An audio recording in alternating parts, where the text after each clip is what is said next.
Stone. It's been humanity's most enduring building material, and some survive for thousands of years.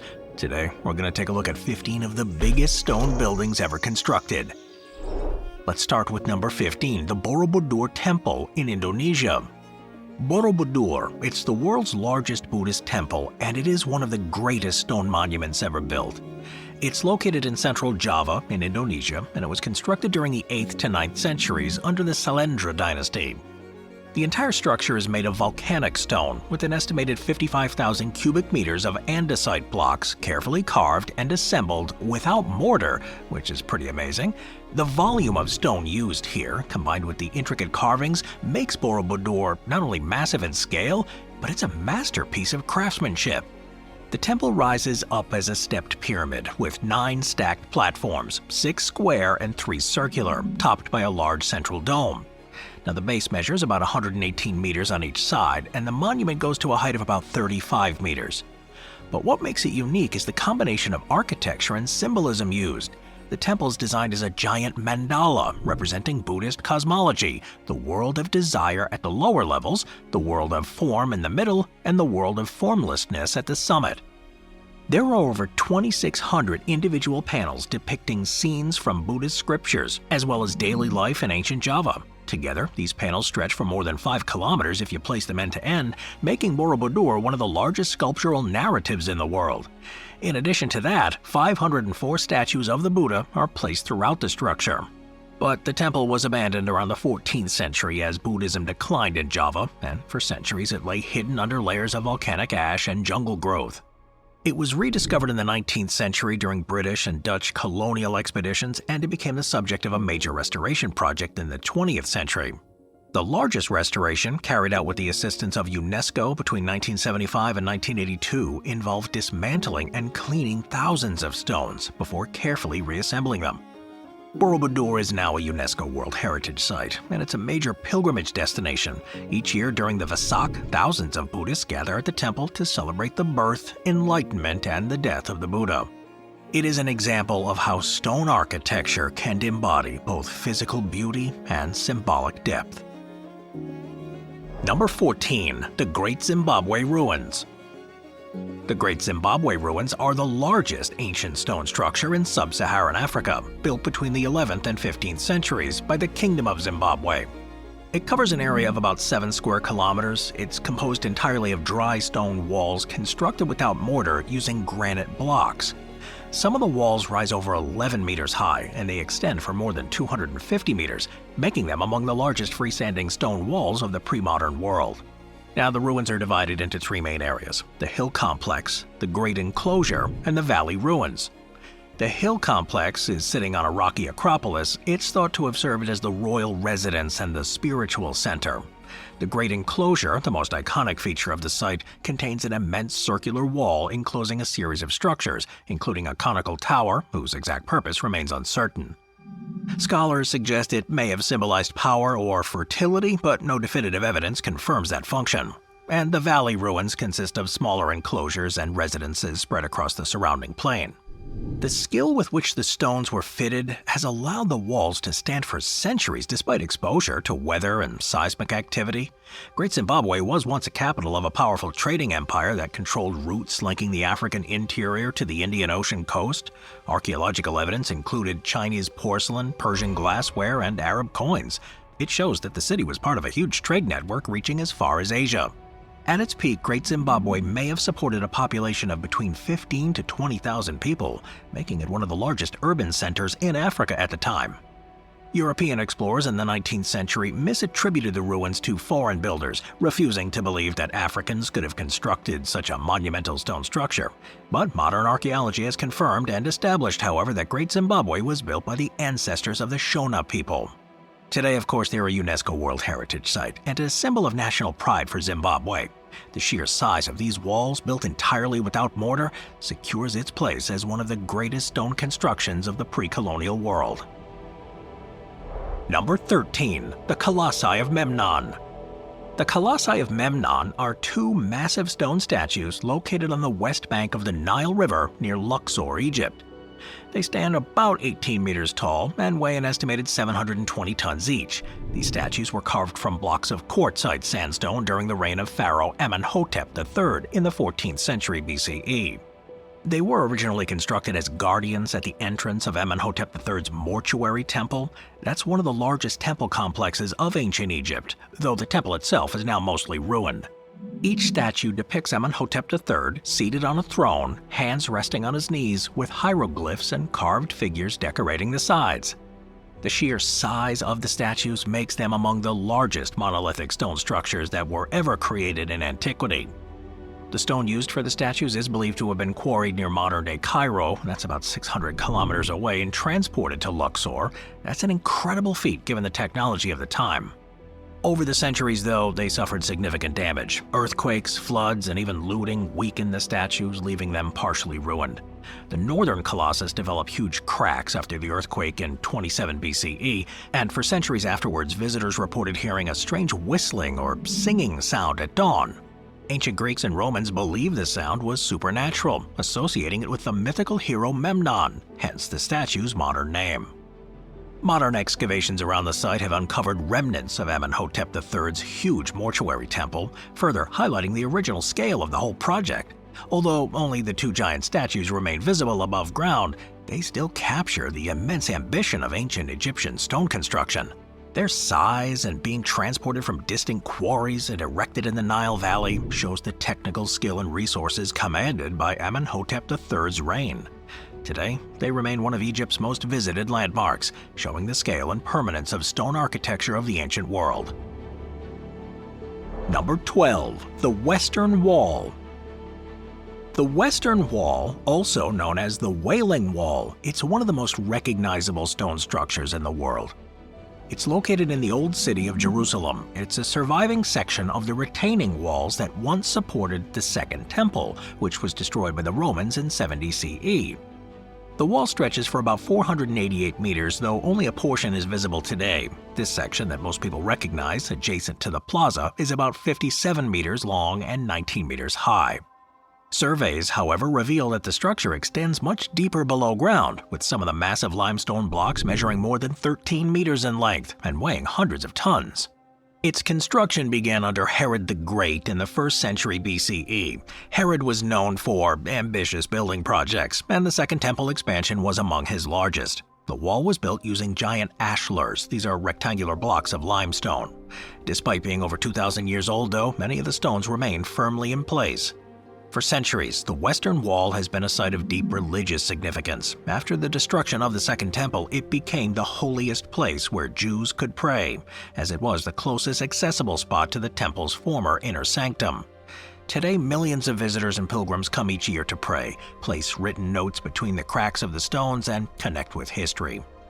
Excavations along the Western Wall tunnels have revealed hidden sections, including the Western Stone, a single limestone block estimated at 570 tons, making it one of the heaviest building stones ever quarried and placed in human history.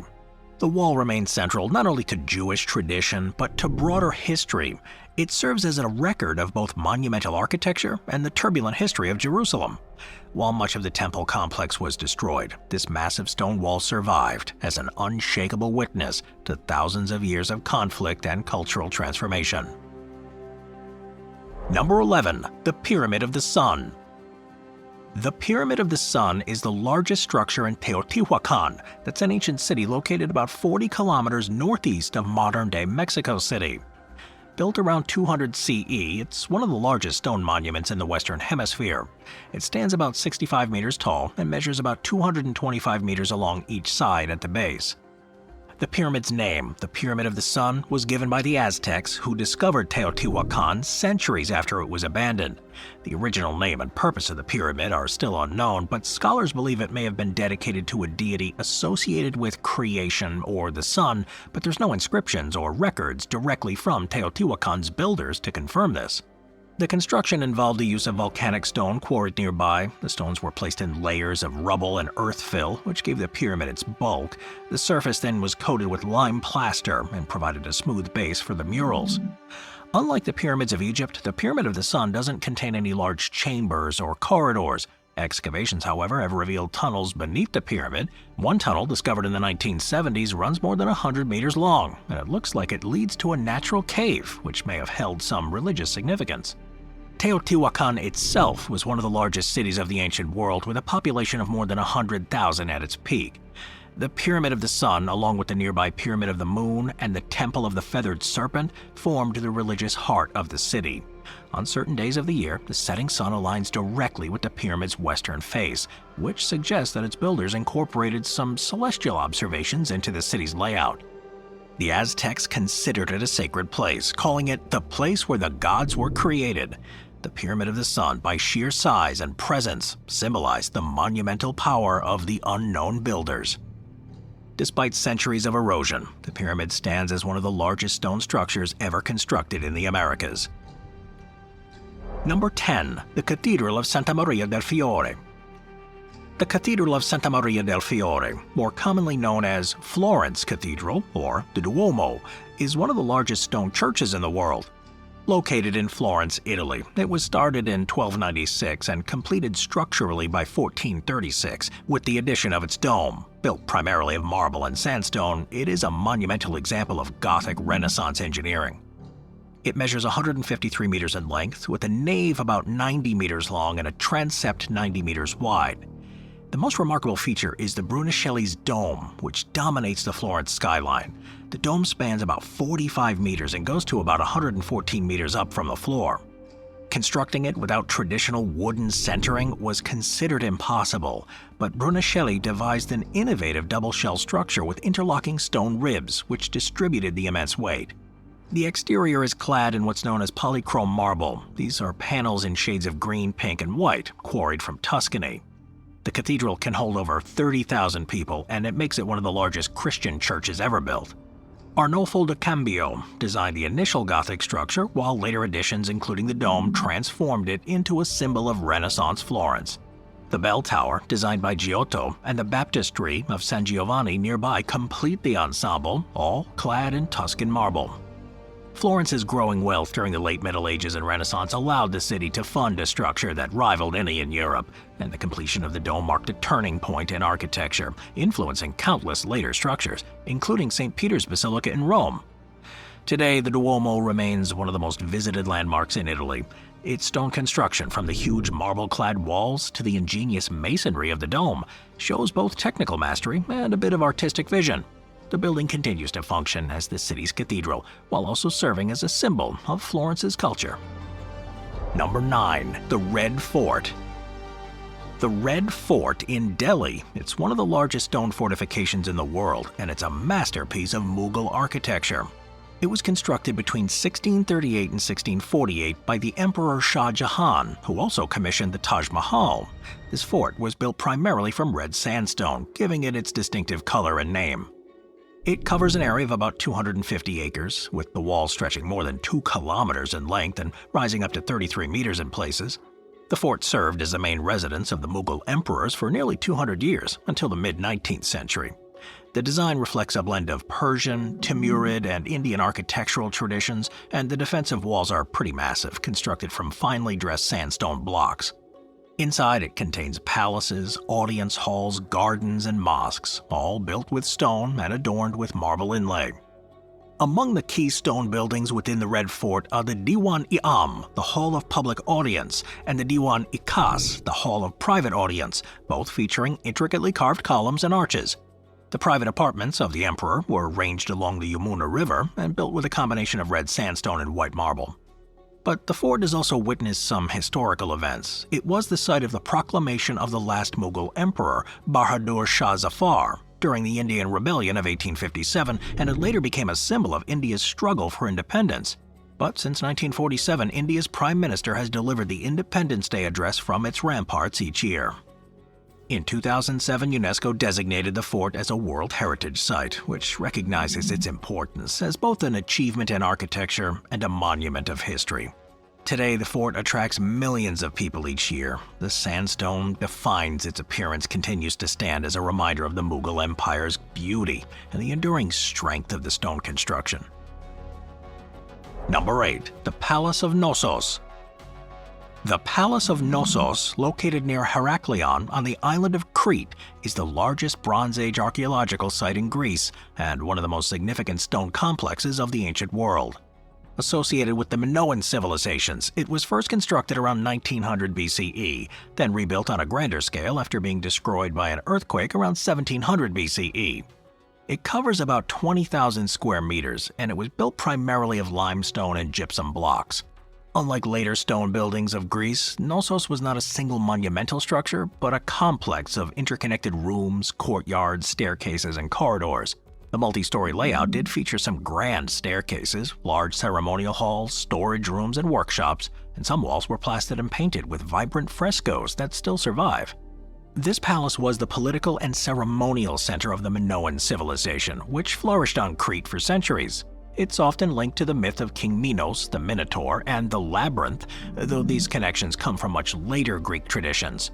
Evidence, however, shows that Knossos was indeed a massive administrative and religious hub, with elaborate stone storage magazines that once held large clay jars for oil, grain, and wine.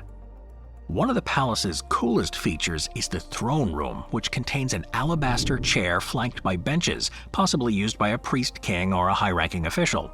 The stone construction here extended to drainage and water management systems, which were advanced for their time, and stone aqueducts and terracotta pipes brought water into the palace and carried waste away.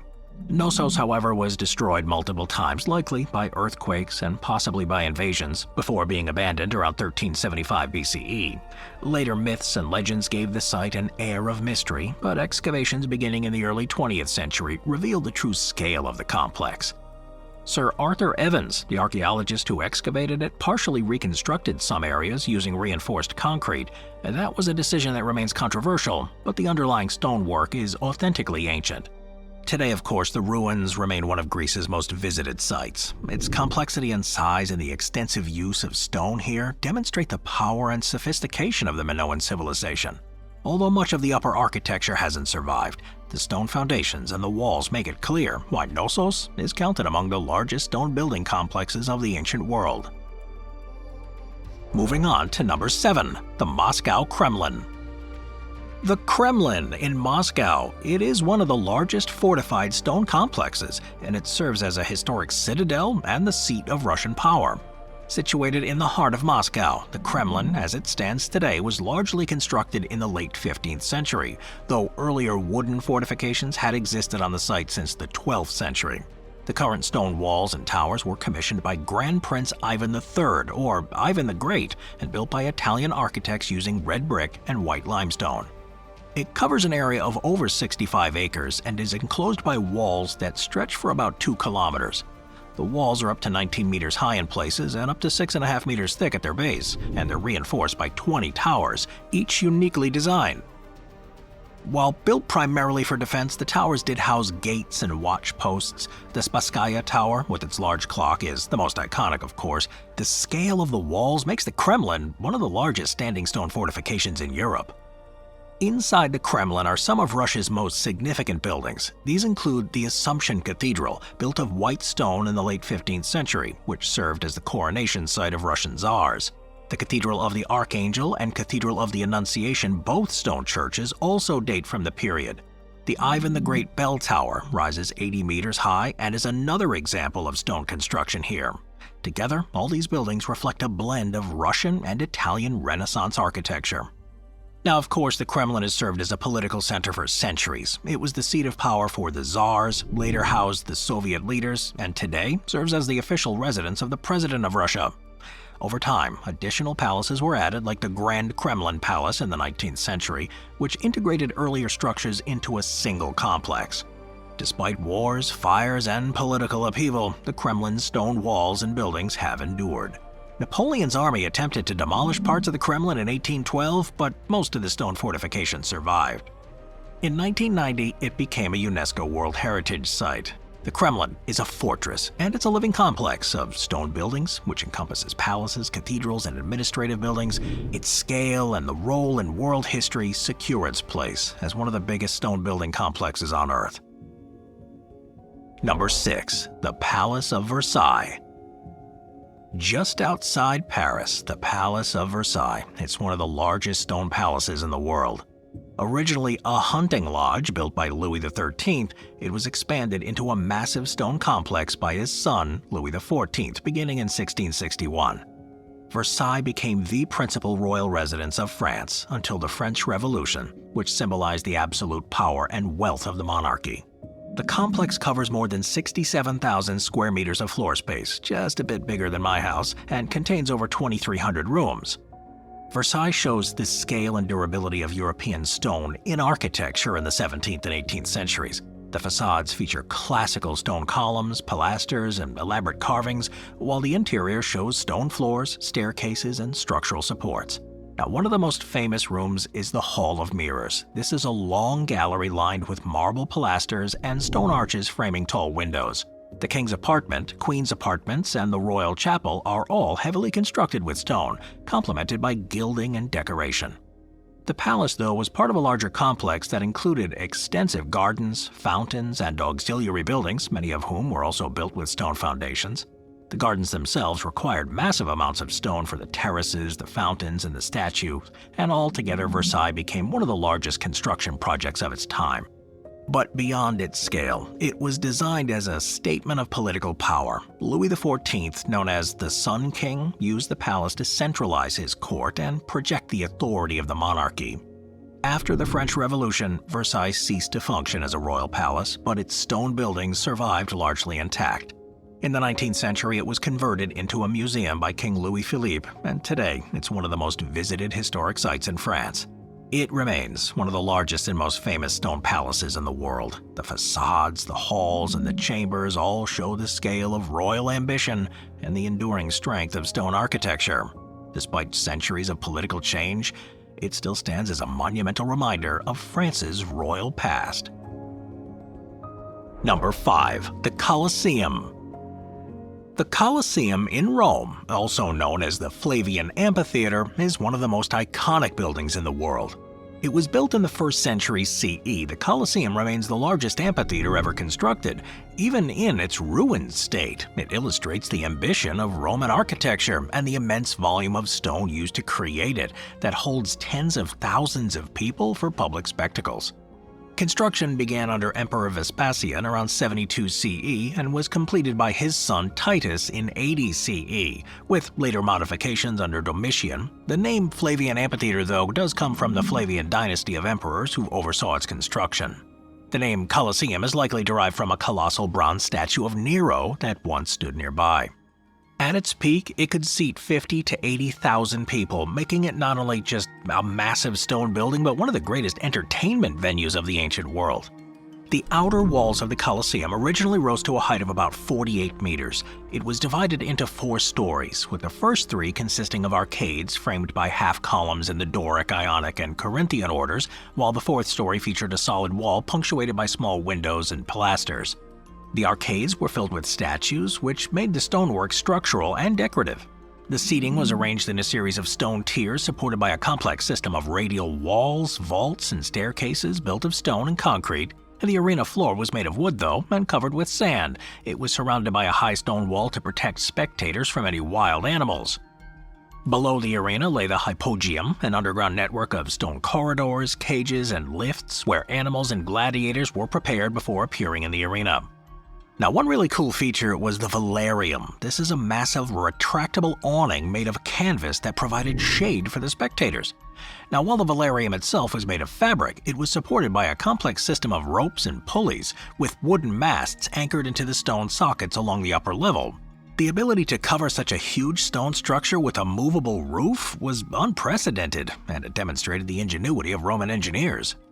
Over the centuries, the Colosseum suffered damage from natural disasters and human activity. Earthquakes in 847 and 1231 caused parts of the structure to collapse, while much of the travertine was later removed and reused, including in St. Peter's Basilica. Studies of the Colosseum continue to reveal details about its construction and its use. For example, excavations of the hypogeum have now shown stone trapdoors and elevators that allowed animals and scenery to be raised into the arena. Recent restorations have stabilized parts of this stonework and opened new sections to the public. The building is one of Rome's most visited landmarks, so it draws millions of people each year. Its footprint covers about 24,000 square meters with a long axis of about 189. The stone seating tiers could accommodate huge crowds, divided by class, of course, senators and elites closest to the arena, ordinary citizens in the middle, and women and the poor at the top. The seating arrangement did reinforce Rome's social hierarchy within the structure itself. Number 4. The Temple of Karnak. The Temple of Karnak, located just north of Luxor on the east bank of the Nile, is the largest religious complex ever built in stone. Known in antiquity as Ipet Isuit, or the most select of places, Karnak was the spiritual center of Thebes and the heart of Egyptian religious life for nearly 2,000 years.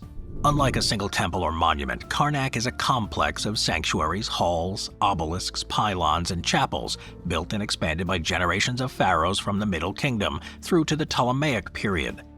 It covers over 150 acres, making it not just one of the biggest stone buildings, but an entire city of stone devoted to the gods. At the core of Karnak lies the Temple of Amun-Ra, the supreme god of the Theban triad, alongside his consort Mut and their son Khonsu. The main structure, originally a modest Middle Kingdom shrine, was hugely expanded by later pharaohs, and the most impressive expansion came under the New Kingdom, particularly during the reigns of Seti I and his son Ramses II in the 13th century BCE. They constructed the Great Hypostyle Hall, one of the most amazing stone spaces ever created. The hall alone covers 5,000 square meters and contains 134 massive sandstone columns arranged in 16 rows. These columns supported a stone roof that allowed filtered sunlight to illuminate the hall through the windows, creating a really cool effect. The walls and columns were covered with hieroglyphic inscriptions and reliefs that celebrated the pharaoh's victories, offerings, and devotion to the gods. Obelisks, too, also form an important part of the stone architecture here. The tapering monoliths were carved from single blocks of granite, usually quarried at Aswan, and transported hundreds of kilometers down the Nile. Hatshepsut, one of the powerful female pharaohs of the 18th dynasty, erected some of the tallest obelisks ever put here. One of hers still stands, rising to nearly 30 meters and weighing more than 300 tons.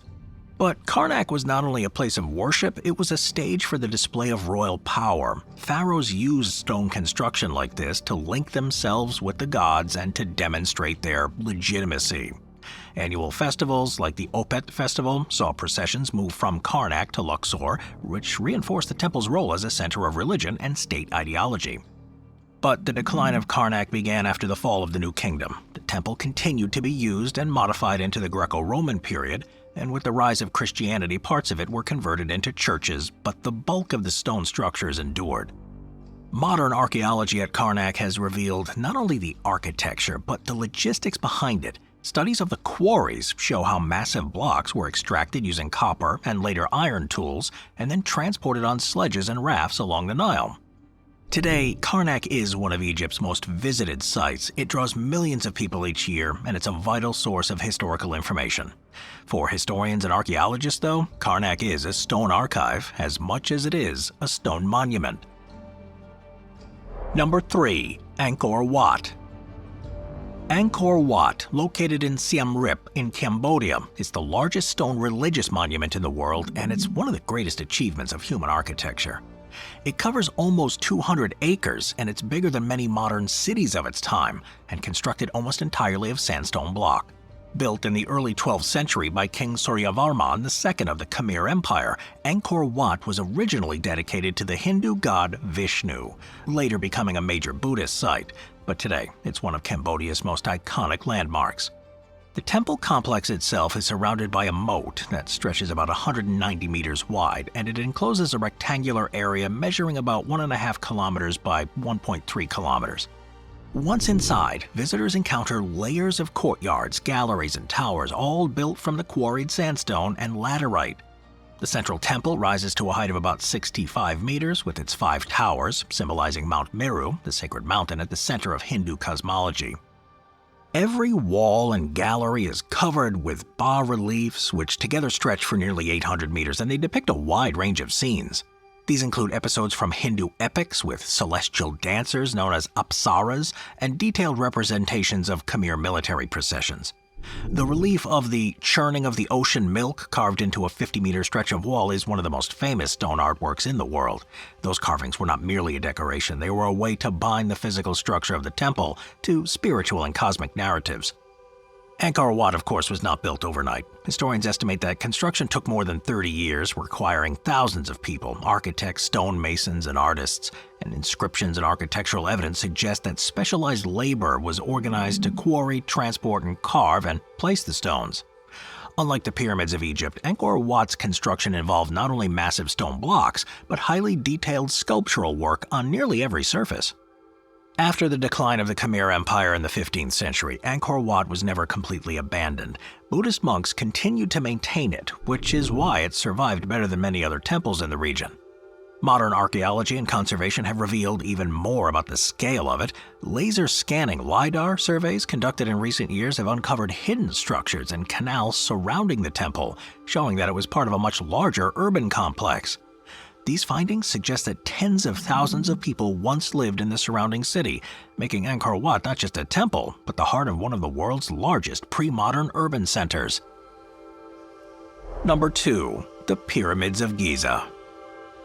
I mean, come on, the Pyramids of Giza had to be on this list. They're the most famous stone buildings in the world, and they remain unmatched in scale after more than 4,500 years. Located on the Giza Plateau, just outside Cairo, the site contains 3 major pyramids built during the 4th dynasty of Egypt's Old Kingdom: the Great Pyramid of Khufu, the Pyramid of Khafre, and the Pyramid of Menkaure. These tombs were constructed as burial places for the pharaohs, and they stand as the crowning achievement of ancient Egyptian stone architecture. The Great Pyramid of Khufu is the largest of the 3 and the tallest stone structure ever built in antiquity. Originally, it stood at about 146.5 meters and now reaches 138.8 meters due to the loss of the outer casing stones. Each side of the base measures about 230 meters, and it covers an area of about 13 acres. Archaeologists estimate the pyramid contains about 2.3 million limestone and granite blocks, with a total mass of over 6.5 million tons. Limestone and granite was used for the structural elements like the king's chamber, where massive granite beams support the ceiling, and the joints between the blocks are so tight that even a sheet of paper really can't fit between there. Much of the casing, though, the Tura limestone casing, was later removed and reused in other building projects, but some remains near the base. The Pyramid of Khafre, built by Khufu's son, appears taller at first glance because it's built on a higher ground, but it's slightly smaller at 143 meters. Its base measures 215 meters on each side, and Khafre's pyramid retains some of its original casing stones near the top. The Great Sphinx, you know that one, the colossal limestone statue with the body of a lion and the head of a pharaoh, often identified as Khafre, stands nearby, and it was carved from the same limestone bedrock. The Pyramid of Menkaure is the smallest of the 3, originally 65 meters tall with a base of 105 meters. Its lower courses were clad in granite rather than limestone, which was an unusual feature that added to the durability of it. Now, of course, building them required extraordinary organization and labor. Archaeological evidence today suggests a workforce of skilled laborers supported by seasonal workers, and workers had to live in nearby villages, and remains of their stone houses and bakeries have been found. They used copper tools to cut and shape the limestone blocks. With sledges and ramps, they were employed to move the stones into position, but the precise methods remain debated. But the results are clear: perfectly aligned, massive stone structures that have endured. For centuries, the Pyramids of Giza have attracted travelers, scholars, and explorers, just about everybody. Ancient Greeks considered them one of the 7 wonders of the world, and of course they remain the only ones still standing. They've influenced architecture and spread fascination across cultures for thousands of years. Today, the pyramids are Egypt's most famous attraction. They're visited by millions each year.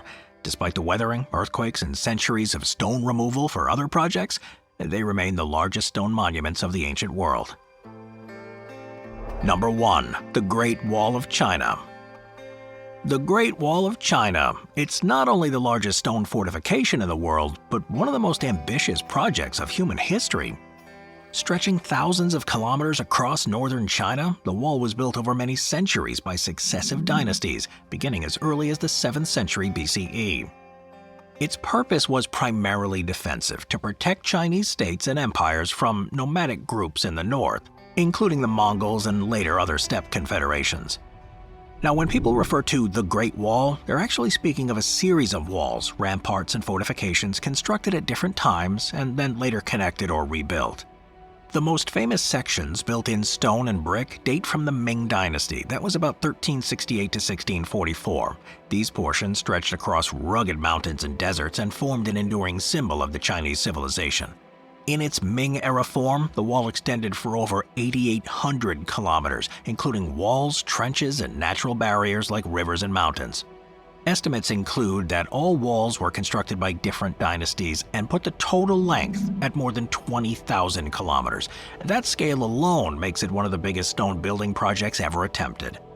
Now, like I said before, the Great Wall wasn't a single uniform structure but a system of fortifications. Watchtowers and signal towers were built at regular intervals, constructed mainly of stone, and provided some vantage points for communication and defense.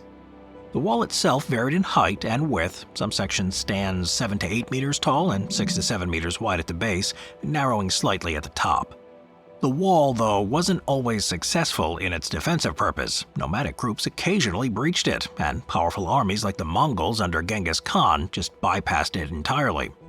Nevertheless, the wall slowed invasions. It provided early warning through its signaling systems and asserted Chinese authority over contested regions.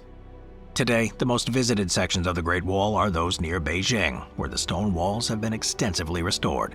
These areas give a clear sense of the wall's scale and the immense amount of stone used in its construction. Other sections, less restored, still snake across remote mountains and deserts, weathered but still standing after centuries.